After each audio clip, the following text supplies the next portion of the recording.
በስመ አብ ወወልድ ወመንፈስ ቅዱስ አህዱ አምላክ አሜን።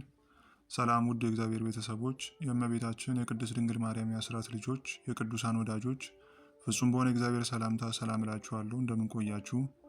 አሜን። የአምላካችን የመድኃኒታችን የኢየሱስ ክርስቶስ ቅዱስ ስሙ ዛሬም ዘወትርም ከአጽናፈ ዓለም እስከ አጽናፈ ዓለም ከፍ ከፍ ያለና የተመሰገነ ይሁን። እናታችን እመቤታችን ቅድስተ ቅዱሳን ንጽሕተ ንጹሐን ድንግል ማርያም እርሱ በወደደና ባከበራት መጠን ከፍ ከፍ ያለችና የተመሰገነች ትሁን። እንዲሁም ቅዱስ መስቀሉ፣ ቅዱሳን አባቶቻችን፣ ቅዱሳን እናቶቻችን፣ ቅዱሳን ፍጥረታት በሙሉ እግዚአብሔር በወደደና በፈቀደ መጠን ከፍ ከፍ ያሉና የተመሰገኑ ይሁን።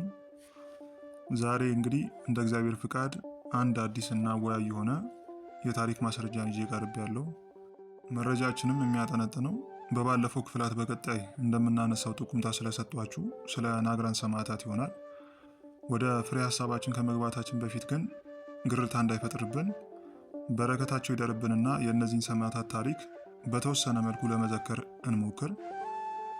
ዘመኑ በ520ዎቹ አካባቢ ዓመተ ምህረት ሲሆን በወቅቱ የአይሁድና የክርስቲያን እምነት ተከታዮች መካከል በነበረው ከባድ ግጭት በአይሁዶች ምክርና ምሪት ፊንሃስ የሚባል አረሚኒቡስ በክርስቲያኖች ላይ ሃይማኖታቸውን እንዲቀይሩ አዋጅ ያስነገረበት፣ እምቢ ያሉት ላይ ደግሞ የሞት ፍርድ ያስፈረደበት፣ ቤተክርስቲያንንም ያቃጠለበት ዘመን ነው።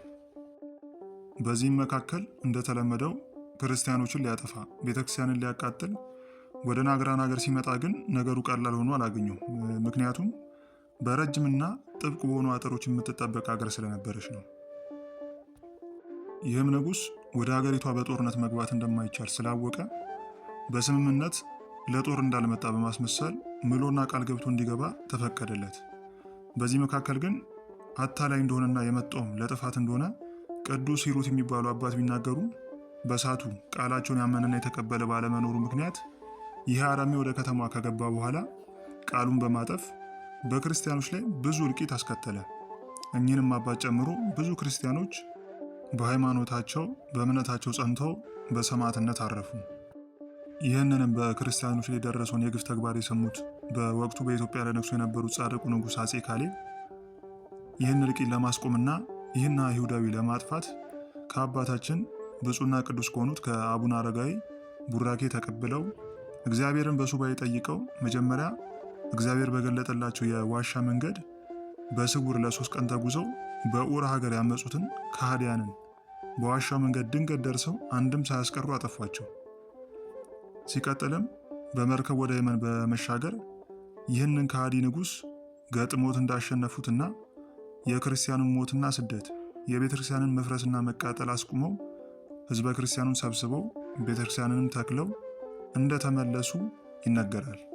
ከዚህም በኋላ ጻድቁ ንጉሥ አጼ ካሌብ ለእግዚአብሔር በገቡት ስለትና ቃል መሰረት በጌታችን መካነ መቃብር ጎልጎታ ላይ የንግስና ዘውዳቸውን አስቀምጠው እንደመነኑ ገድለ ታሪካቸው ይነግረናል።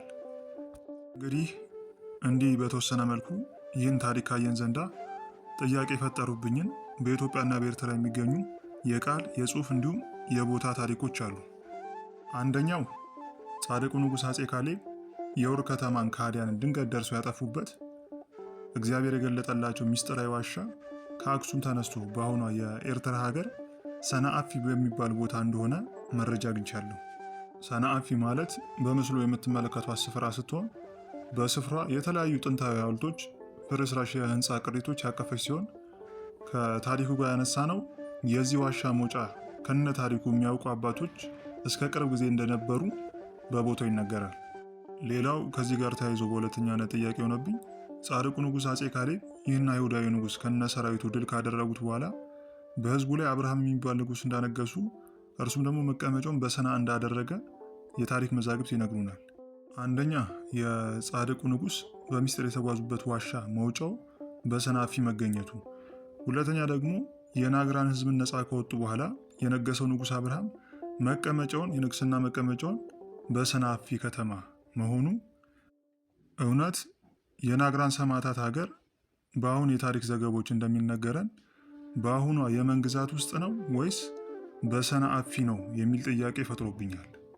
እናም ወገኖቼ ጥያቄን ጥያቄያችሁ አድርጉትና እስኪ በዚህ ዙሪያ ላይ የምታውቁትን መረጃ ሀሳብ አጋሩን።